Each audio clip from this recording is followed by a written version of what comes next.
All right. I want to give that up to Sarah. That was awesome. Thank you, Sarah. That was fantastic and very timely. Hi, everybody. Good evening. My name's Brett, and I actually live in San Francisco, but I love this place. My life was changed here at Buckhead Church, and so it's an honor for me to be here and be part of this series. And the rule I want to share with y'all tonight is to dream big, but start small. And there's gonna be 3 parts to the talk. First, I'm gonna give y'all a little background on my personal story, and then I'm gonna talk about how that rule was used to create and build New Story. And then I'm going to encourage you to dream big, but to start small on whatever dream you have this year or this summer. So tonight we are going to use New Story as the example, because that's what I am lucky to do today. But growing up, really starting an organization like New Story was about the last thing that I thought I would do. I was fortunate to be raised by amazing parents. I grew up basically in the church, but the whole Christian thing wasn't really for me. I thought it was boring, narrow-minded, too many rules, judgmental, not adventurous, not ambitious. I would miss out on all the fun and joy in life. And I thought I had like the master trick, because in the grand scheme of things, I knew that like God and faith was probably important. So I was like, I'll just figure it out when I'm like 50 or maybe 70, or ideally just hack the whole thing and figure it out like right before I die. Because I thought living my life for Jesus couldn't possibly be better than living life my way. So throughout high school and college, and a little bit of my time here in Buckhead, for the most part, I lived a pretty self-consuming lifestyle.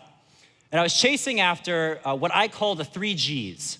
And that's not generosity and gratitude and God. No, it was gold, glory, and girls. Basically the same 3 things that men have been chasing all throughout history, what Solomon calls chasing after the wind. And it turns out when those are your top priorities, it's just unfulfilling. And so here I was in Buckhead in my early 20s. I wasn't depressed, I wasn't rock bottom, I was just confused because I was longing for a bigger purpose and a more meaningful life. And then God used one meeting that really became the catalyst to my new journey. So how this story happened, before New Story, I actually had a for-profit startup, and I was raising venture capital money. And there was a well-known CEO in town, and I really wanted to meet him and get an investment from him, but of course, that's a hard meeting to get. And so I can't publicly recommend this approach, but this is what I did to get the meeting, and then how God really just flipped it upside down and basically changed my life. So this CEO, I knew where he worked and had his meetings, and so I would just so happen to work there at the same time, just so happen to go into the elevator as him at the same time, walk alongside him in the parking lot, and then, we run into each other, and I introduce myself, right? I call it serendipitous stalking, which some of you that are single here tonight know a thing or two about serendipitous stalking. Maybe you even did it here tonight. You know, you have your eye on that person, they go to the coffee bar, you go to the coffee bar, didn't see you there. You know, so that's how I met him. And then I had to email him so many times to get on this calendar, which I call being politely persistent, which can also be a good tactic with singles. And then we finally met. And at the meeting, you know, I'm like a young, ambitious dude. I'm asking him about leadership. And he tells me about this philosophy called servant leadership. And I'm like, man, come on, what do you mean by that? And he's like, this is how I model my leadership style after Jesus. You know, the kind of leadership style that changed the world. I'm like, that's pretty interesting. And that just kind of reframed what I thought about faith. And I decided that I would at least take a step. And so he said, hey, go to Buckhead Church, just try it out. And so, all by myself, I was like, all right, I still got a bunch of objections. I don't have all my answers, but I'm not gonna let not having it all figured out paralyze me from at least starting small. And so I showed up, and I took a step, and I took a step, and then about 6 years ago, here at church, actually right up there, I was baptized. And everything began to change. Thank you, yeah, it's cool. Everything began to change. My heart was just transformed. I have no other way to describe that from just happening. And I made a total 180 in my life. And that change led me on my first trip to Haiti. And I went down there a couple years after the 2010 earthquake, where hundreds of thousands of homes were destroyed, forcing families to grow up without one of life's most basic human needs: adequate safety and shelter. I met kids that slept restlessly on dirt floors. I was there in this tent. I could feel the heat. I could sense the smell that families and kids were just used to.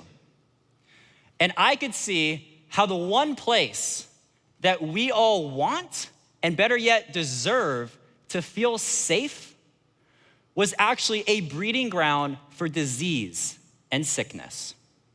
And at News Story, we believe that in 2019, with all the advancements we have in our world, no human being should live like this, and no baby should be born into this environment. And that is what News Story is on mission to change. So I took that trip, and I got back, but I was only 24. And so I didn't really have any goals of starting an organization. And frankly, I had had some bad previous experiences with other charities. I thought there was just a lack of transparency, accountability, and a really big lack in innovation. And then I was like, wait a second.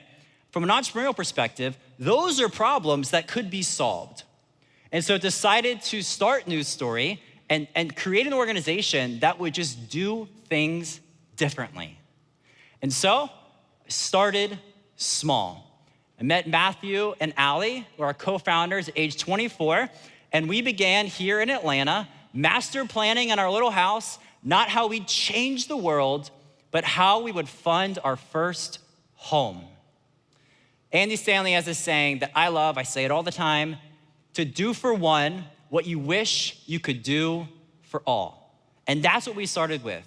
And I believe when you have a small goal that is achievable, the thing I love about that is all excuses are off the table, because it is totally up to you if you want to make it happen.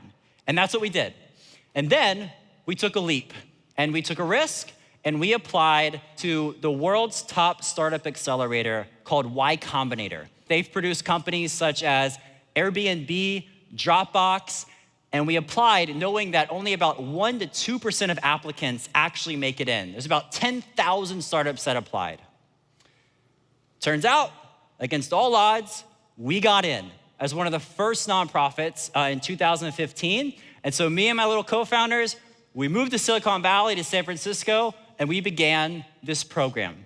And just to give you all some context of the type of peers that were there in the class with me, I want to introduce you to someone, and you can just see what it was like. So I'm going to introduce you to William. Hi, Brett. I'm William.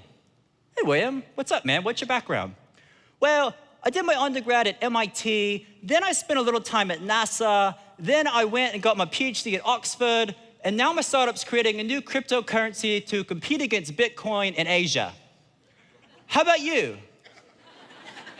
Oh, that's nice, William. Of course you are. I'm Brett. I went to Florida State. Football, sororities, fraternities, and I'm just doing my best to fund some houses, man.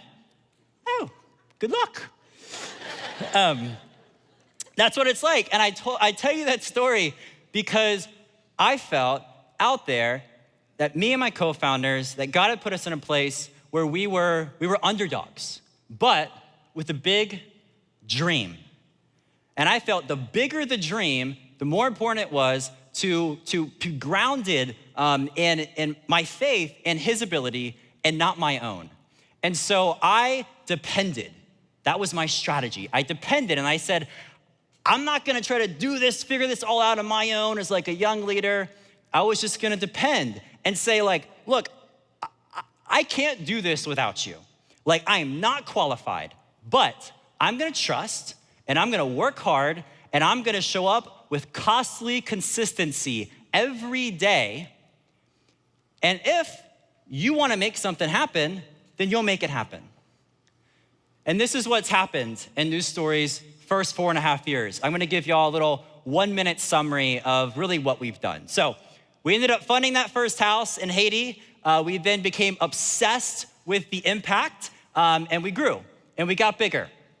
And one house turned into building neighborhoods that were built by local workers using local materials. And then that turned into what we do today, which is we build entire communities with hundreds of homes, thousands of people. And in our first 4.5 years, from just starting small here, trying to do one house, we've now raised over $30 million in revenue, impacting over 2,600 homes. That's about 12,000 people, building 22 of those communities throughout Haiti, El Salvador, Mexico. We've been very fortunate to be named by Fast Company twice in 2017 and 2019 as one of the top 10 most innovative social impact companies in the world. Our co-founders have been named Forbes 30 Under 30 Entrepreneurs, and our 3D printing project, which you're about to see, has gotten over 1 billion online impressions and about 600 million video views. And we've done all that with this team. Thank you. Yeah. And the number one reason for that success has been our team. And some of them are here tonight. I love y'all. We have an office in San Francisco and an office and a team in Atlanta. We'll be hiring in the future here in Atlanta. Go to our careers page. But our youth has been our advantage. As you can see, it's an all millennial team. This is usually the part where I make a millennial joke, but you guys are all my peers, so I'm gonna just be real with y'all. Millennial jokes are awful. They're really not that funny. But if you ever want an older person to laugh at a joke and you're talking, tell a millennial joke. So yes, this is the team that has made everything happen. Now, when starting out, I think it's really important to have a differentiating dream. And so for me, for whatever reason, I just had a very strong conviction that there needed to be a more modern and innovative nonprofit in the world. And that is what we started with. And one example of that is the mindset that we have around taking risk, research and development, and innovation. And we're able to do this because we have a unique group of donors that fund all of our R&D and innovation called the Builders. And they enable us to try some crazy things and try to invent new solutions that can impact the world. One of those is 3D printing homes. Now, before I get started on 3D printing houses, at this point, we're all familiar with just 3D printing in general, right? We have them in our schools, our offices, our universities. So how new, how rare is 3D printing homes actually? Well, for reference, here's the number of habitable, permitted, 3D printed homes in the world that we know of. And here's the one we helped create. So what you're looking at is the world's first permitted 3D printed home. We printed this with our partner Icon in Austin, Texas last year as our proof of concept. Now, to show you a little how it works and how I explain it to my mom is what you're looking at is a proprietary cement mix, and it's coming out of this nozzle almost like soft serve ice cream is how it's coming out, the consistency. And then it is layering a built to last home that will last for decades, a generation, with this method. Now, this is what the machine looks like today. Pretty cool, right? This was the dream. This is what we wanted it to look like. But how did we start? We started small. We started as some crazy, weird, unqualified kids in a backyard trying to print houses. This is me and my team members literally in the backyard in front of our prototype 3D printing machine before anybody thought this was cool, before anybody knew about 3D printing homes. And the people that did know, what did they tell us? They said, "What are you guys doing? Just stick to what works. Be more normal." But the way we think about that is normal doesn't create breakthroughs. And when there's 1 billion people in the world that don't have adequate shelter, we need breakthroughs. And so this is how we started. It worked, and we now have a mantra at News Story that your dream, whatever your dream is right now in your head, it is only crazy until it's not. Now, it was never about one house. We printed that first house, and it was always about real homes for real families and real solutions. And so we are on the verge of 3D printing the world's first community later this year in Latin America. And I want to show y'all a 1-minute video of how the machine works and then the house design that families will be living in, again, for the first time in history, a 3D printed community.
Yeah, so this is not science fiction. This is real.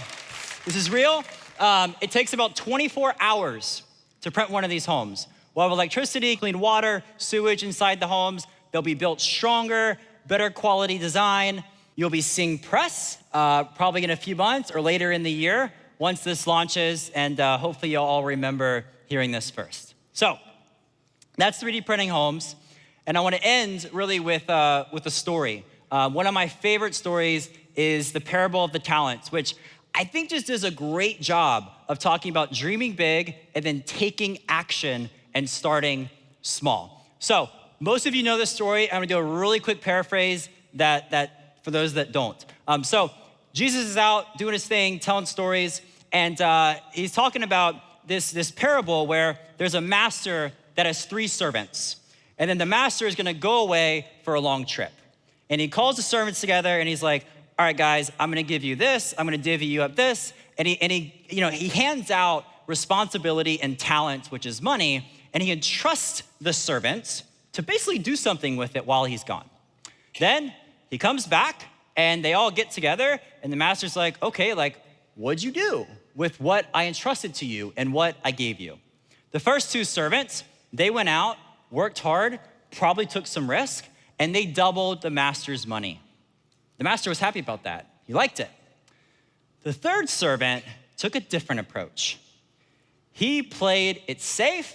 He was very cautious. He didn't try to go out and earn more money or make a bigger impact, or he didn't even put it in a bank to earn interest. What he did is he literally buried it in the ground to keep it safe, right? The master got back, and this is what that servant told him. And this is from the Message version. It said, "Master, I was afraid I might disappoint you, so I found a good hiding place. literally the ground, and secured your money. Here it is, safe and sound down to the last cent. The master, he wasn't happy about this, right? And this is what the master said. He said, that's a terrible way to live. It's criminal to live cautiously like that. Take the talents and give it to the one who took a risk, and get rid of this play it safe. That's what he called the servant, a play it safe who won't go out on a limb. And I view this thinking that he doesn't like when we are scared or we don't start anything with the talents and the gifts and the potential that he gave everyone in this room.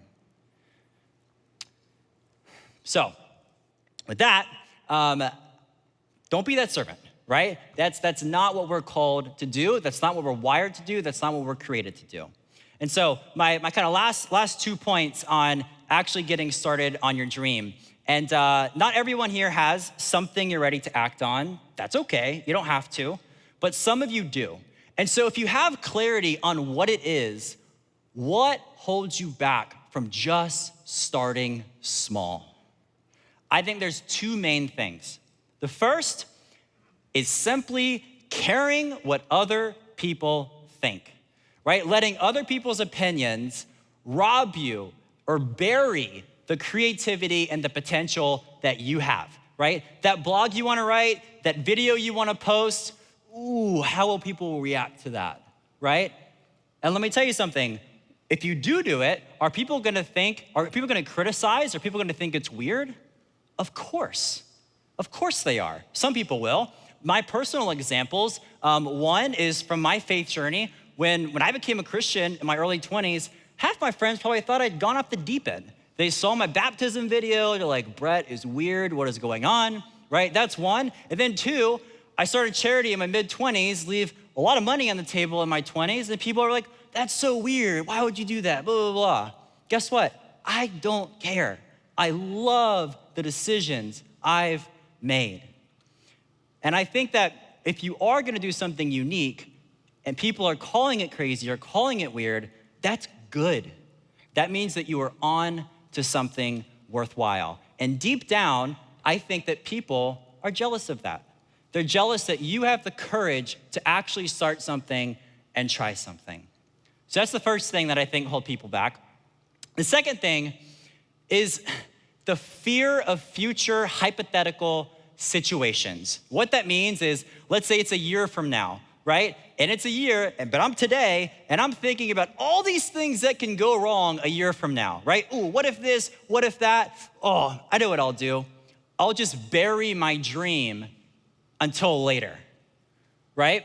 And we have a preoccupation in the present with what could go right or wrong in the future, and that paralyzes us from starting. And I think that is one of the biggest excuses that people make, and I would encourage you to bury that excuse. Don't let that excuse bury the dream that's on your heart. So this summer, or maybe by the end of the year, I encourage you, you can do it. You can start small on whatever is on your heart. You don't have to feel qualified. That's exactly how you should feel, is not qualified. Don't be paralyzed. Set your sights on something that you can achieve and go make it happen. Dream big, start small. Thank you.